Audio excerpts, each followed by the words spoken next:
dalam tanda petik gitu, karena Rusia juga sadar bahwa kalau dia akan terus-terusan seperti ini, mungkin dia akan menang dengan Ukraina gitu. Ya, karena ada prediksi bahwa Ukraina hanya bertahan paling lama 10 hari gitu kan.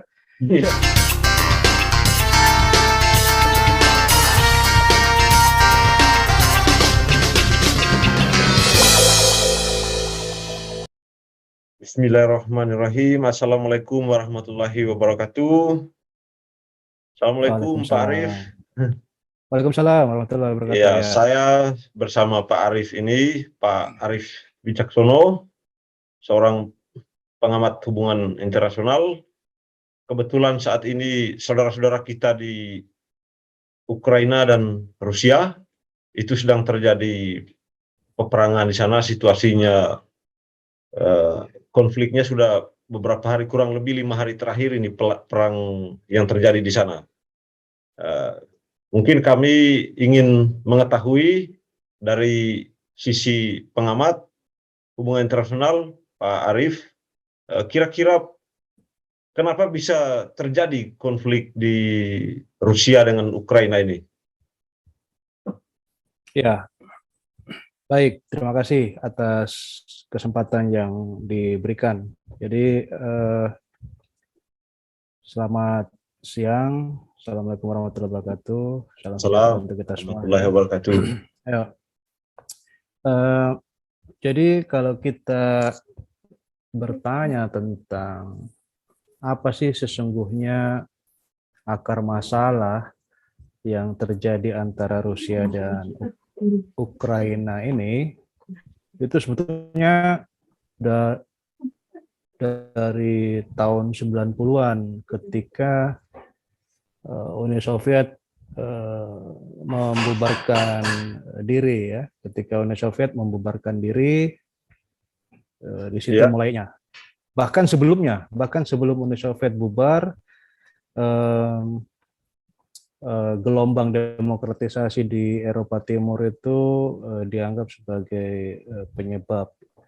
Nah, kenapa seperti itu? Karena ini terkait dengan yang akan saya bahas nanti. Jadi ada kurang lebih tiga hal yang harus kita cermati bersama-sama dalam kasus Rusia dan Ukraina ini. Yang pertama tadi penyebabnya, akarnya ya, di mana itu adalah didominasi oleh pengaruh dari Barat, gitu kan, pengaruh dari Amerika Serikat dan NATO itu sendiri. Kemudian yang kedua itu karena adanya doktrin geopolitik Rusia yang dari dulu sampai sekarang itu tidak pernah berubah. Dan yang ketiga ini adalah karena persoalan yang sedang berdinamika sekarang ini adalah ekonomi politik energi ya, yang ekonomi politik energi global yang sekarang sedang ramai-ramai diperbincangkan oleh banyak negara. Itu kurang lebih tiga hal itu akan menjadi outline dari apa yang saya mau sampaikan di sini. Dan terkait dengan beberapa pertanyaan tadi, jadi misalnya pertanyaan pertama tadi ini menyinggung soal akar masalahnya. Saya lanjut lagi, saya kembali lagi. Jadi setelah sebelum Uni Soviet bubar tahun 97, setelah Uni Soviet bubar tahun 91 ya, 91, tahun 97 itu kalau tidak salah diproklamirkanlah sebuah konfederasi negara-negara mantan Uni Soviet ya, ada 15. Kalau tidak salah ya, itu termasuk Rusia, Ukraina, Kazakhstan, dan negara yang dihimpun dalam sebuah konfederasi namanya CIS, Commonwealth of Independent States. Jadi CIS inilah yang kemudian dijadikan oleh Rusia ya untuk bertahan, sebagai strategi untuk bertahan dari pengaruh Barat gitu ya, karena di Eropa Timur sendiri tidak ada lagi yang membentengi wilayah itu ya setelah bubarnya Pakta Warsawa ya. Pakta Warsawa itu adalah sebuah organisasi keamanan di Eropa Timur di bawah kendali Uni Soviet yang digunakan untuk mengikat pengaruh komunisme pada saat itu ya di Eropa di kebanyakan negara Eropa Timur. Nah, setelah itu bubar, Pakta Warsawa bubar, Rusia ini yang ada kaitannya dengan jadi inilah yang tadi terkait dengan poin kedua yang saya bilang tadi bahwa doktrin geopolitik Rusia ini tidak pernah berubah karena Rusia ini selalu menganggap dirinya sebagai saudara tua ya, saudara tua atau bahkan sebagai ibu dari beberapa negara yang ada di situ yang ada di sekitarnya ya. Dari pecahan Uni Soviet tadi Yang 15 salah negara. satunya Jadi Ukraina makanya itu. betul salah satunya Ukraina. Dan itu sejak 90-an itu kemudian doktrin itu kemudian terangkat lagi.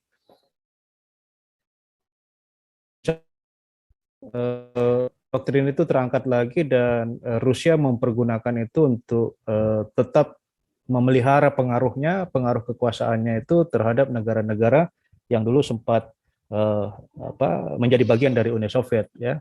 Jadi makanya kemudian ada istilah Mother Russia ya. Mother Russia itu ibu Rusia, maksudnya itu ibu dari beberapa negara-negara yang ada di sekitar situ ya. Nah, situasinya kemudian menjadi berubah ketika itu tadi Pakta Warsawa bubar, tetapi NATO tidak bubar, ya. Betul. Jadi NATO itu salah satu tujuan didirikannya adalah bagaimana bisa mengimbangi, ya, bagaimana bisa mengimbangi keberadaan Pakta Warsawa di Eropa, ya, seperti itu. Iya. Berarti sekarang ini Rusia karena konflik ini kan berawal dari ada sebagian wilayah Ukraina itu yang ingin merdeka. Apakah Rusia berdiri di belakang Ukraina Timur itu?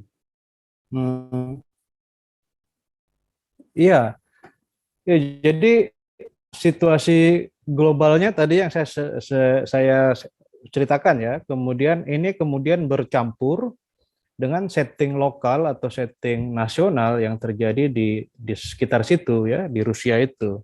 Iya. Di Ukraina maksud saya. Iya. Ya, di Ukraina karena setting lokal ini kemudian tidak begitu saja akhirnya mengikuti keinginan Rusia sebagai pengayom negara-negara ex Uni Soviet ini, ya kan? Jadi kita bisa menelusuri jejaknya bagaimana Presiden Viktor misalnya dari Ukraina yang sangat dekat dulu dengan Rusia itu kemudian digulingkan ya, ada dinamika di situ. Masyarakat Ukraina menggulingkan presiden itu dan kemudian menggantinya dengan presiden yang sekarang kan yang lebih condong atau lebih pro kepada Amerika Serikat dan NATO gitu kan. Nah, ini yang kemudian menjadi masalah sampai sekarang. Iya, terus pertanyaan selanjutnya kita kan ya itu tadi Rusia ini sebetulnya ingin menjadikan Ukraina itu sebagai benteng terakhir. Iya. Halo. Iya ya, halo. Benteng terakhir maksud. Jadi Ukraina itu diposisikan oleh Rusia untuk tidak berbatasan langsung dengan negara-negara yang sudah terlanjur masuk NATO. Kenapa? Karena ketika Rusia berbatasan langsung dengan negara-negara yang sudah masuk NATO, NATO akan dengan sangat mudah menempatkan peluru kendalinya atau ancaman keamanannya di sekitar negara itu menuju ke Rusia, dan itu yang Rusia tidak mau. Dan itulah pangkal dari seluruh masalah ini, ya. Kemudian bercampur lagi dengan persoalan ekonomi, ya, eh, ekonomi yang berbasis lingkungan, ya, energi ekonomi itu, ya, di Ya, mana di situ ada eh, gas, kemudian di situ juga ada pipa minyak dan seterusnya. Ya, jadi itulah yang terjadi di Ukraina sekarang. Gitu. berarti Rusia ini bukan hanya ingin mengambil sebagian wilayah Ukraina itu, tetapi lebih mau mengambil Ukraina secara Iya, keseluruhan. jadi Ukraina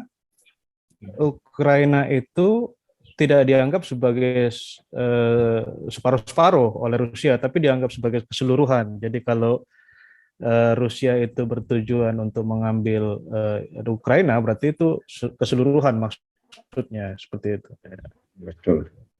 Ya, kalau sikap negara-negara lain sekarang, Pak Arif, ya kan Ya, banyak negara sekarang sudah mengambil sikap memberikan sanksi kepada Rusia ini, mm-mm, tetapi sanksinya mm-mm. lebih kepada sanksi-sanksi ekonomi. Ya, Apakah ini mempan untuk menghentikan serangan Rusia ke Ukraina? ya harapannya pasti begitu.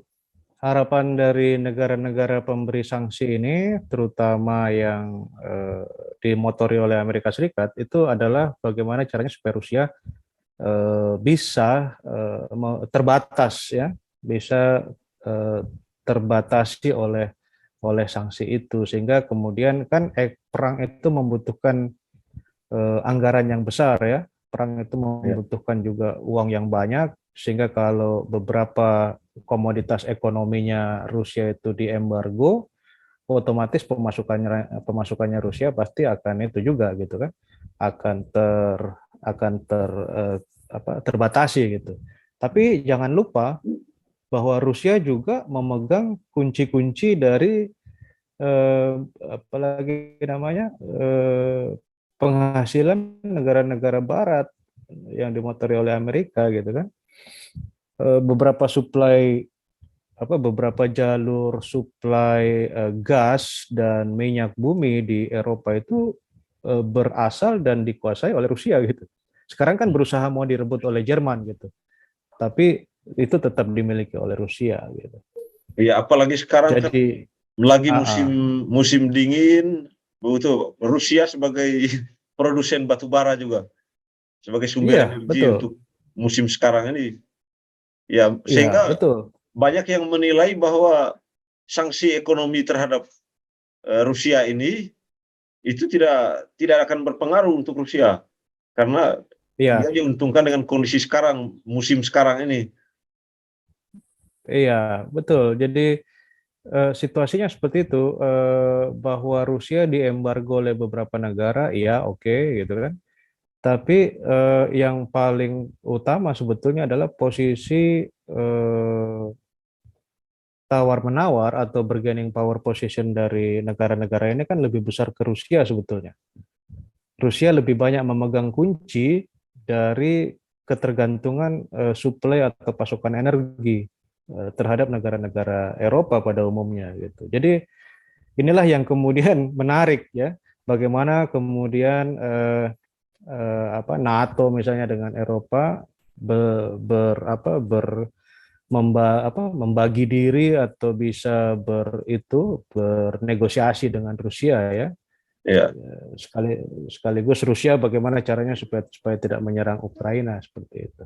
ya, betul. Yang menarik juga yang terakhir ini, kita sebagai Indonesia di mana undang-undangnya mengamanatkan juga ikut serta dalam menjaga ketertiban dunia. Ya, dan sampai sekarang Indonesia belum punya Belum sikap, bersuara. ya belum punya sikap apapun, bahkan terkesan ya terkesan cari aman Indonesia. Kira-kira Iya. seperti apa bagusnya Indonesia nih menurut Mm.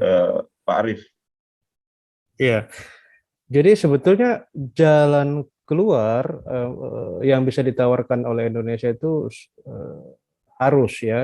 Jadi Indonesia dalam hal ini sebagai negara yang tidak memiliki kekuatan nuklir, ya, seperti tidak sama dengan Amerika Serikat, tidak sama dengan beberapa negara anggota NATO yang lain ya. Itu posisinya pasti netral, ya kan? Ya, Nah, posisi posisi netral Indonesia ini sebetulnya bisa dioptimalkan untuk menunjang politik luar negeri bebas aktif yang kita miliki sekarang gitu. Sehingga kemudian Indonesia bisa menjadi negara penengah dari situasi yang konfliktual yang ada di Ukraina gitu. Dan yang kedua sebetulnya posisi Indonesia dalam G20 di mana Indonesia sekarang ini memegang posisi eh, ketua.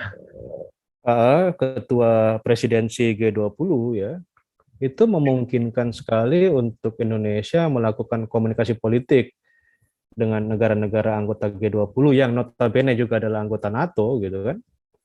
Ya. Untuk bisa sebetulnya melakukan upaya negosiasi perdamaian dengan Rusia gitu. Jadi Rusia sudah berhitung bahwa kalau dia menghabisi Ukraina pada saat ini, ya kan, pada perang ini, dukungan internasional pasti akan banyak ke Ukraina kan gitu. Ya, Dan itu sangat merugikan Rusia.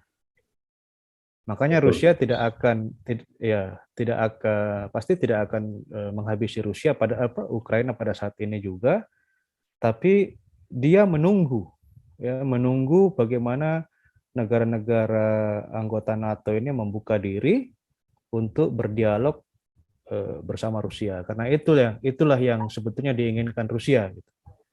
Bagaimana caranya NATO berhenti melebarkan sayapnya di Eropa Timur. Ya, berarti kita Indonesia tidak boleh hanya menjadi penonton saja. Kan memang Tidak bisa. bebas aktif, bukan bebas pasif. Ya, kalau Betul, misalnya betul. Indonesia memberikan bantuan kemanusiaan kepada Ukraina, karena dalam hal ini kan Ukraina sudah dalam posisi terjepit.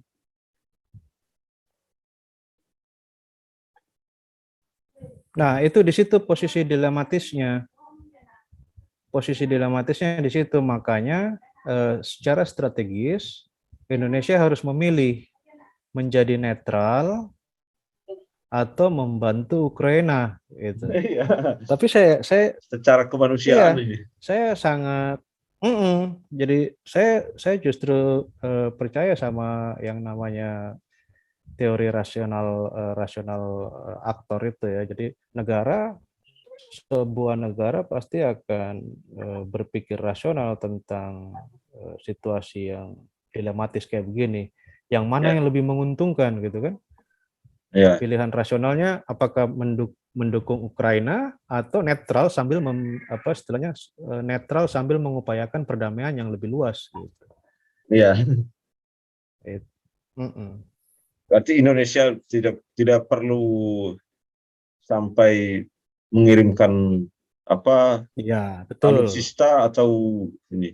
Terus berkaitan dengan Iya. uh, upaya penyelamatan terhadap WNI yang di Ukraina, mungkin itu Oh juga. ya, Hmm, iya. Jadi saya lihat dalam perkembangannya ada 100 sekian ya warga negara Indonesia yang di Ukraina itu sudah diamankan oleh duta besar untuk Ukraina Pak Yudi Krisnandi itu dan ya, kita berharap bahwa tidak ada lagi korban jiwa yang berasal dari Indonesia. Kita ya, juga berharap bahwa evakuasi masyarakat Indonesia di Ukraina itu menjadi lebih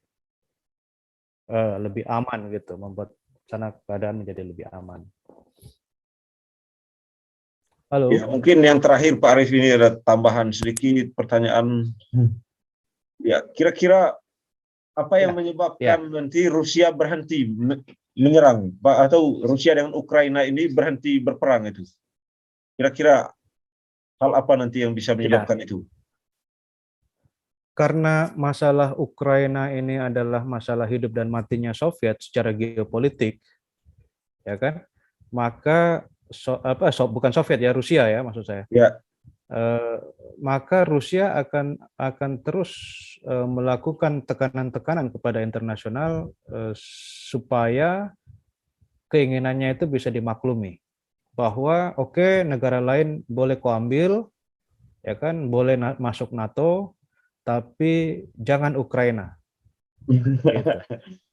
Jadi kenapa? Karena Ukraina ini luar biasa bagi Rusia. Jadi eh, Ukraina ini penghasil, selain palladium, dia juga penghasil uranium ya, yang bisa memperkaya reaksi reaksi nuklir gitu kan. Itulah kenapa Chernobyl itu diduduki pertama kali oleh ya, Rusia pada perang hari pertama, kalau tidak salah. Chernobyl itu diduduki pertama oleh Rusia karena di situ jangan sampai digunakan oleh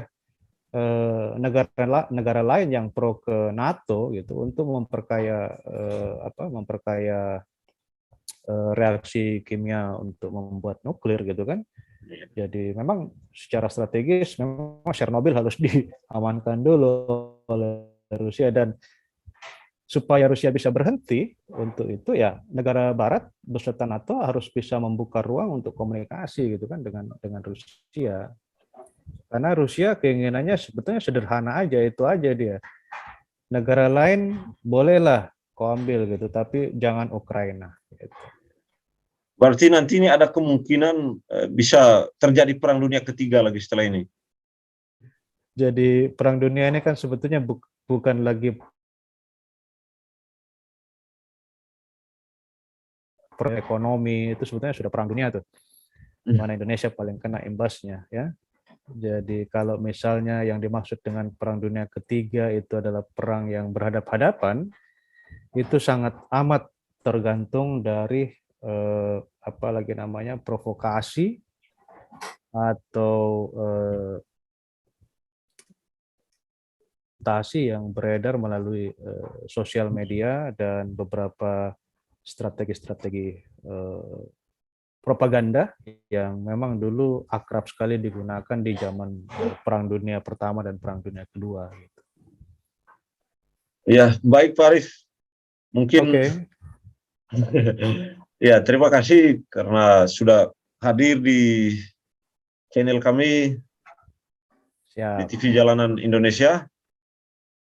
Ya, kita berharap mudah-mudahan Ukraina dengan Rusia ini cepat berdamai, Ukraina tetap berdiri sebagai negara Ukraina, dan Rusia bisa kembali.